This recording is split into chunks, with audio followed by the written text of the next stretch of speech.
عامر ولایت اور آپ دیکھ رہے ہیں لرن فار لائف۔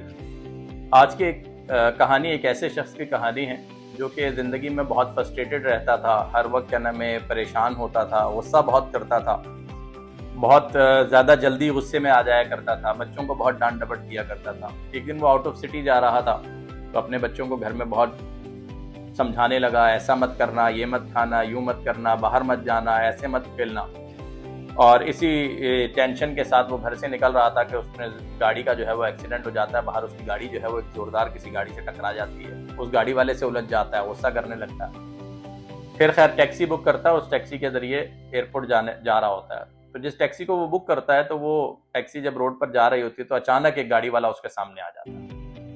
بڑی مشکل سے گاڑی لگتے لگتے بچتی ہے، قصور جو ہے سامنے گاڑی والے کا تھا جو گاڑی سامنے آ گئی تھی۔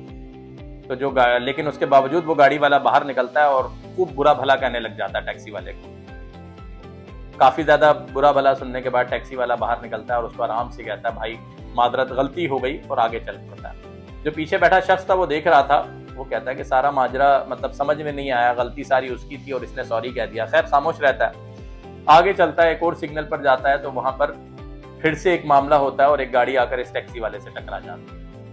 اب پھر یہ باہر نکلتا ہے اور اسی طرح اس گاڑی والے کو آرام سے سوری بولتا ہے، گاڑی میں بیٹھتا ہے اور نکل جاتا ہے، الجھتا نہیں ہے اس سے۔ تو وہ جو پیچھے بیٹھا شخص تھا وہ بڑا پریشان ہوتا ہے اور اس سے ٹیکسی والے سے سوال کرتا ہے کہ یار تم اتنے ٹھنڈے مزاج سے کیسے رہ لیتے ہو؟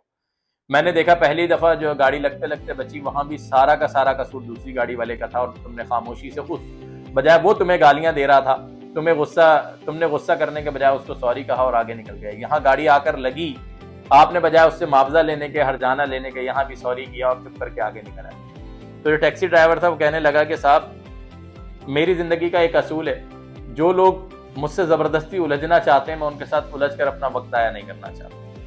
یہ جو لوگ ہیں جو بار بار آ کر ہم پر غصہ نکالتے ہیں، بیسیکلی فرسٹریٹڈ لوگ ہیں، یہ پریشان لوگ ہیں، یہ اپنے گھروں کا غصہ، اپنے بیوی بچوں کا غصہ ہم پر نکال رہے ہوتے ہیں۔ یہ اس ٹرک کی طرح ہے جس میں گندا کچرا بھرا ہوا ہوتا ہے۔ یہ اگر ہم ان سے ٹکرائیں گے، ہم ان کے ساتھ جڑیں گے تو یہ کچرا ہم میں ڈال کر چلے جائیں گے، ہم بھی ان کی طرح ہو جائیں گے، ہم بھی پورا دن لوگوں سے الجھتے رہیں گے، ہم بھی لوگوں کو گالیاں دیتے رہیں گے، بددعائیں دیتے رہیں گے، بدتمیزی کرتے رہیں گے۔ میں نہیں چاہتا کہ میں اپنی زندگی کے اندر یہ کچرا اپنے اندر ڈالوں، اس لیے جہاں کوئی مجھ سے الجھنے کی کوشش کرتا ہے میں وہاں پر اس سے سوری بولتا ہوں اور آرام سے وہاں سے نکل جاتا ہوں۔ اس لیے میں بہت خوشحال ہوں، میں جب گھر جاتا ہوں بہت ریلیکس فیل کرتا ہوں، اپنے بچوں کے ساتھ اچھا وقت اسپینڈ کرتا ہوں اور زندگی انجوائے کر کے گزارتا ہوں۔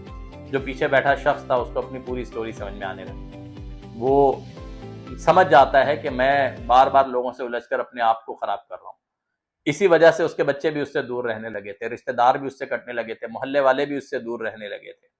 مورل آف دا اسٹوری یہ ہے کہ ہماری بعض دفعہ بار بار کی فرسٹریشن، بار بار کا چڑچڑاپن، بار بار بچوں کو ڈانٹ ڈپٹ کرنا، محلے والوں سے الجھنا ہمیں زندگی میں تنہائی کی طرف دھکیل دیتا ہے۔ لوگ ہم سے دور رہنا شروع ہو جاتے ہیں، لوگ ہم سے بات کرنا پسند نہیں کرتے۔